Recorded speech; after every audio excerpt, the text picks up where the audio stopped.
Ni matumaini yangu watoto wa Mungu mmeshinda mkiwa wazima.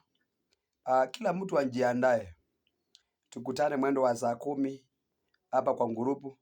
Takuwa nafundisha kuhusu vile mtu anaweza fanya akajitenganisha na laana, vile mtu anaweza fanya akajitenganisha na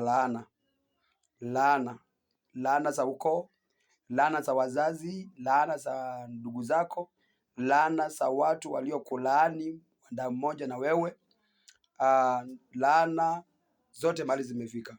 Kwa hivyo tukutane mwendo wa saa 10 kamili, ndio nitakuwa ninafunza hiyo.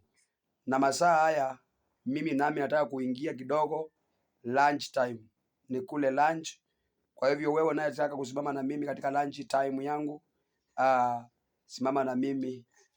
Useme mtumishi wa Mungu na akule kuku, akule ng'ombe, akule hii, akule nyama ile, akule kile, kulingana na uwezo wako, na Mungu akubariki sana. Biblia inasema atakayemkaribisha na kumpatia kikombe kimoja mtumishi wangu au watoto wadogo ama hawa wadogo atapata thawabu yake mbinguni.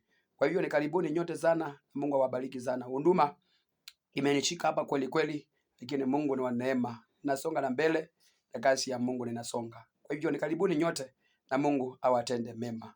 Wale wanauliza namba ya kuweka lunch time, lunch yao ni 0704834696. Mungu na wajalie neema. Tukutane mwendo wa saa 10 kamili.